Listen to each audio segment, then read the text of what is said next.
On the battlefield that night, Rama could see the bearded Kumbhakarna, dark and startling, visible behind the high walls like walking death. He asked Vibhishana, "Who is that?" "My brother Kumbhakarna has awakened," answered Vibhishana. "He'll make one mouthful out of our whole army. He is the very crown of our cruelty and the banner of our strength. Did he not sleep so long, he would by now have eaten up all life on earth. But tell the monkeys and bears that this is an uplifted war engine, a huge machine. For if they know he is a living being, they will die of fright at the thought, and we will swiftly lose this war. I'll send them to the back." Rama summoned Sugriva and told him, "Withdraw from the field." "No," said the Monkey King. "Why should we move aside? Why give way, leaving you behind?" Kumbhakarna stepped over the wall. He saw the monkeys and bears and thought, "Animals like these were always the innocent ornaments of our gardens. Rama is the cause of this war. I will kill Rama and end it." He turned in Rama's direction and cried out his horrible war cry, a shuddering sound, so low and deep it could be felt through the ground. And that cry alone broke the formations of the animals. They fell unconscious or lay trembling and unable to move, or ran to hide, not looking back. Prince Angada tried to stop the fleeing monkeys and bears. "Think of the king, think of your good name and fame." Still they ran past him. "Life is dear." Each animal thought, "He is after me." In an instant the army had fled, but Hanuman came from somewhere and stood quietly beside Angada. Then from where he stood, Hanuman jumped hard and high at Kumbhakarna and bit a piece out of his ear. Kumbhakarna whirled and struck Hanuman down with his great spear. But that blow broke the iron shaft, and as Hanuman fell, stunned, Kumbhakarna threw aside the piece he still held and advanced on Rama, unarmed. Rama took 3 steps backwards and aimed an arrow with bent knots like thunderbolts. He released it. It flew and struck Kumbhakarna in the chest, right through his armor. Kumbhakarna paused and stood still, and blood poured from his wound. That wound alone was fatal, but his hatred for Rama kept Kumbhakarna alive. He cried out, "I am not Folly, the monkey shot in the back. I am Kumbhakarna, poised over you." Rama shot a straight flying arrow with a broad razor head and cut off Kumbhakarna's right arm. Still, Kumbhakarna kept coming. He yelled, "I tear earth apart and pull down stars. I fall on you like doom." Again, Rama twice drew back his bow and cut off Kumbhakarna's leg. The giant fell only a few bow's lengths from Rama. Still, something carried him on, and his mouth opened and closed. "Let all creation see the might of Kumbhakarna awake and tremble." And with one final arrow, Rama beheaded Kumbhakarna. The giant head rolled downhill into the sea. It was near the hour of dawn, and Rama stood alone against the sky. When he heard that Kumbhakarna's life was lost, the hot fumes of anger filled Ravana's heart. Smoke swirled out of his 10 mouths and hung in the air round his heads like a dismal shroud. Ravana hung down his heads and wept for a long time. Then he said, What have I to do with empire? What shall I care now for Sita? I must avenge you, Kumbhakarna. If I cannot kill Rama, then death is my good fortune, and this life is useless to me. Then a voice behind Ravana said, O king, banish sorrow. Ravana turned and looked into Indrajit's quiet eyes. My son, Indrajit said, I shall make my sacrifice to the fire. Enjoy all pleasure, for your enemies are already dead and Sita is about to become yours. Indrajit went outside Lanka to his hidden grove and built a smokeless fire on his altar. He raised a vessel of clear butter to his head. He poured it in the fire and quickly stepped back. Up from the red flames rose Indrajit's dazzling, fire-borne chariot drawn by 4 tigers. It bore a bow and a quiver of arrows of crooked ways, veined with vulture feathers. They were all Brahma's boons given Indrajit for freeing Indra. Indrajit got onto his tiger chariot, wrapped himself in illusion, and vanished. On the battlefield, Vibhishana frowned. He shaded his blue eyes and looked up into the blue morning sky. He told Rama, Indrajit approaches us invisibly. He has called his chariot forth from the fire, and while he stays on that car, he cannot lose a fight to anyone. Your army are a deer sent against a lion. There is nothing he cannot do.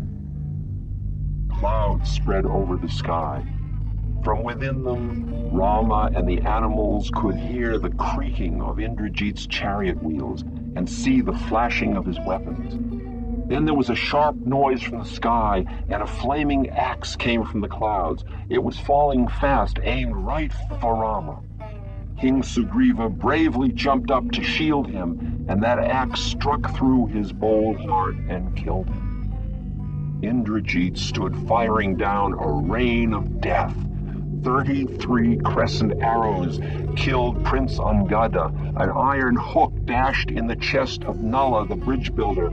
10 diamond-tipped arrows pierced the beer king Jambavan. A barbed bronze spear tore through Vibhishana's shoulder. The frightful cries of the dying filled the air.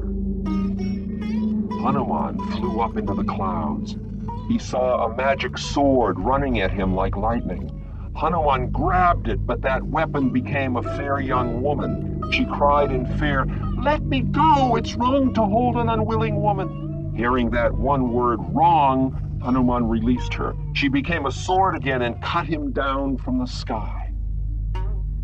Then only Rama and Lakshmana remained standing, the 2 best men of all this world. Indrajit shot his arrows at them until there was not one fingertip space left unpierced on their bodies. Their gold armor was no use. Rama fell dead. Lakshmana couldn't believe what he saw. He tried to blink the tears from his eyes, but more arrows came through his heart and killed him.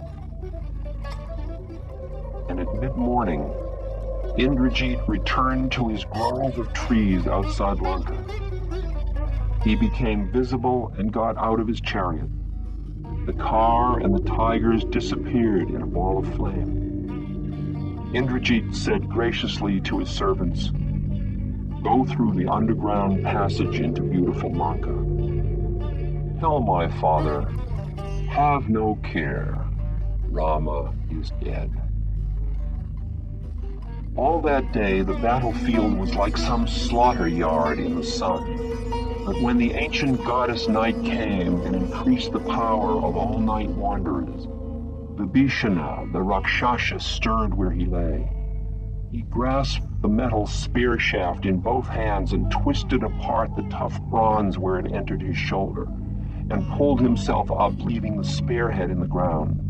He sat bleeding and trembling in pain, but he joined his hands to honor the weapons Indrajit had used and spoke a secret mantra that healed his wound. Vibhishana saw something white move a little in the gloom. Carefully, Vibhishana got to his feet and found Hanuman sitting up, alive and covered with sword cuts.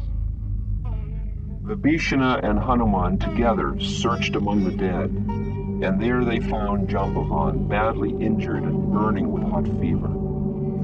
Vibhishana bent over him and gave him water. "King of bears, you are alive?" With great effort, Jambavan replied, "Demon Prince, tell me, does Hanuman, the son of the wind, still live?" Vibhishana snapped his fangs. "You do not ask about Rama? You do not show such love for anyone else as you show for that white monkey Hanuman." "Hear why I ask," said Jambavan. "While Hanuman lives, this army also lives. But if he is dead, we are truly destroyed." Hanuman held Jambavan's feet. "Here I am once more." "Then this is not the time for grief and not the place," said Jambavan. Hanuman asked, "Old bear, what do you mean?" "Only from you have we any hope for our lives," said Jambavan. "My child, go back over the sea and north into the high Himalaya. At night from the air you will easily see the glowing medicine hill of life, crowned with annuals and herbs, bright and luminous, long ago transplanted from the moon. Those fragrant plants heal any hurt and restore life to the dead. Bring them back, hurry!" Hanuman bent his back, opened his mouth, and jumped straight for the snowy lap of the Himalaya hills. He went over the dark sea and over the land. Soon he saw the river Ganga falling from heaven into Lord Shiva's hair. He saw Shiva, always visible to animal eyes, tall and fair and smiling, with a new moon in his hair. Ahead on the horizon, Hanuman saw, high on a hill, the flickering lights of many luminous plants shining in the clear night. But the glowing plants felt him approach. They drew themselves down under the ground, and their lights were hidden. There was no time to dig them out. Hanuman said, "You foolish grasses with no compassion," and in 3 shakes of his shoulders he uprooted the whole mountain and held it over his head in his hand. Hanuman flew back to Lanka so fast that the hill of life grew very hot, and all the herbs began to steam and bake. When he arrived outside Lanka, Hanuman could see nowhere to set the mountain down. As he stood on the air wondering what to do next, the scent of those herbs spread over the battlefield, and that fragrance alone was enough to restore the dead animals to life and heal all their wounds. But the dead Rakshasas were under the sea in other worlds, beyond the reach of any medicine of earth. Jambavan ran over and looked up.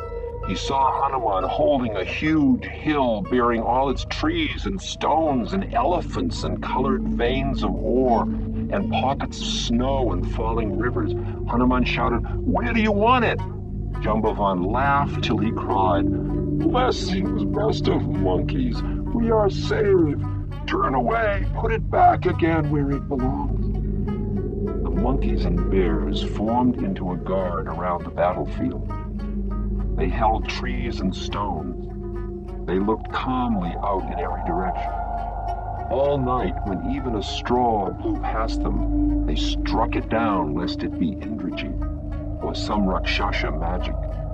Sugriva, the monkey king, washed Rama's eyes with palmfuls of cold water and said, "We were all dead." He told him what Hanuman had done. Hanuman returned again and landed with a thump beside Rama. Rama embraced Hanuman and said, So far, by good fortune, I see you all alive again. But were I to lose any of you, then my life would be empty and worthless. Why did I bring you here? Go home, King Sugriv. Take your people and no more of thine. King Sugriva said, after all we've gone through, and looked at Hanuman. Hanuman answered, Dear Rama, we are indeed your old good friends from long ago, and your companions of ancient days come here to help you. We are your forefathers. We are your ancestors, Adam, and you are our child, man. As for our friendship, why, we've known you a long, long time, Rama. The number of those days is lost in silence. Ravana slept all night, and when he awoke, his sentries told him how Rama was alive again. The demon king went at sunrise to Indrajit's invisible grove, and sat down by his son and softly said, Help me once more.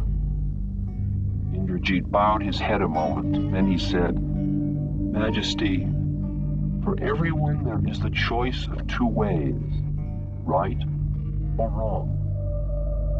You can find no safety from Rama if you keep his wife. There is always a choice, Father, the way of life or the path of death. Kill him for me.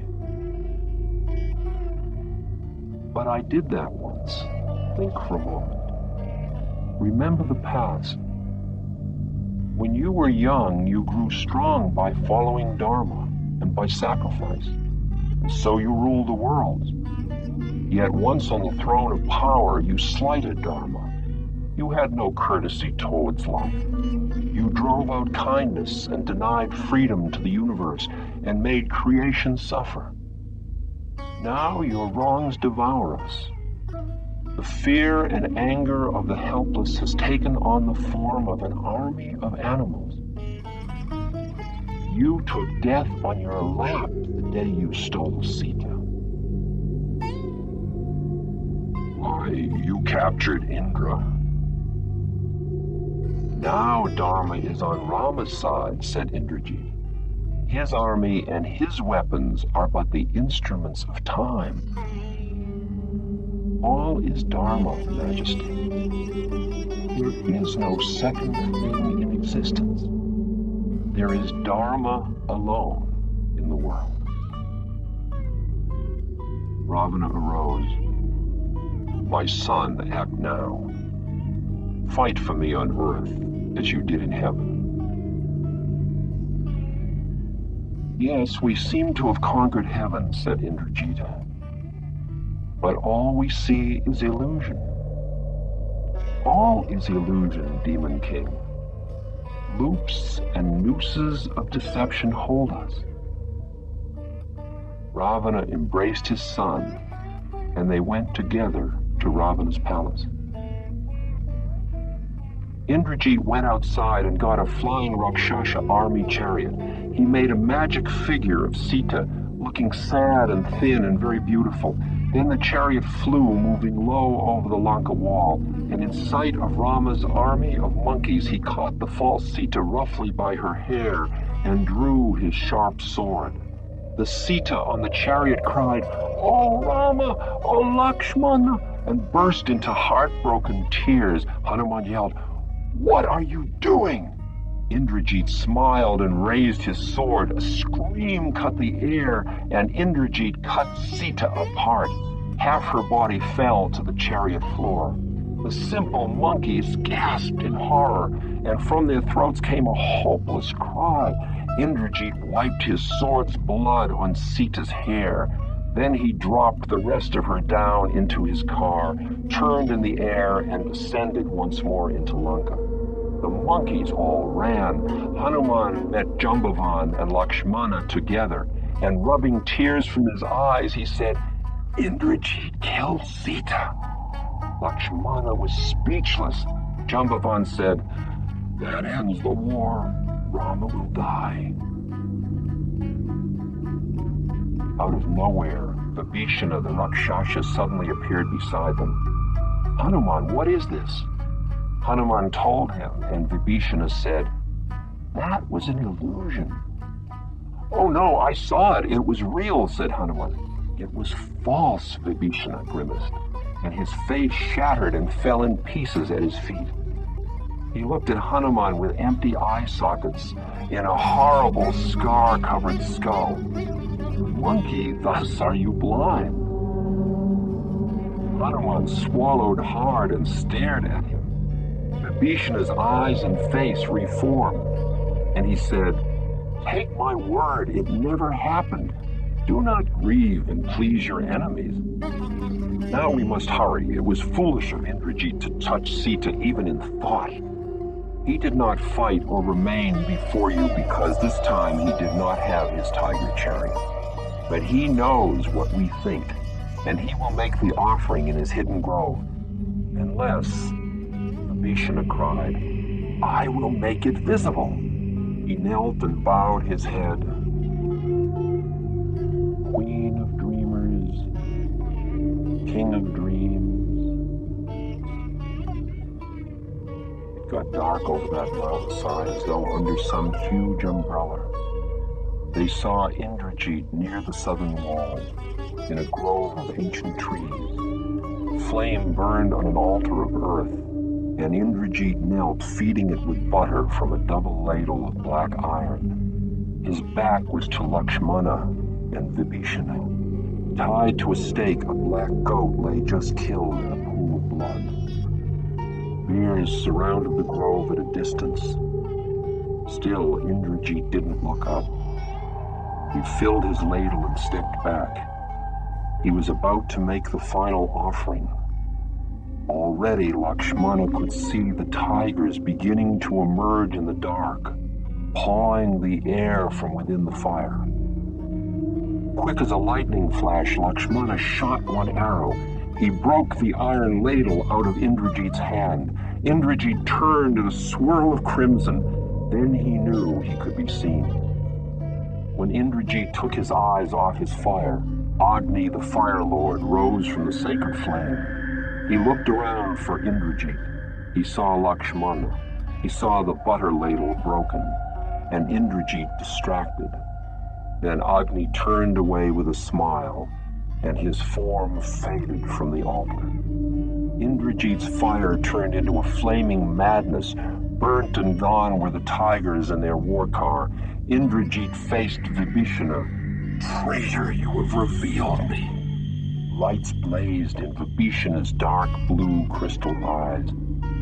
"How dare you defend the theft of Earth's daughter?"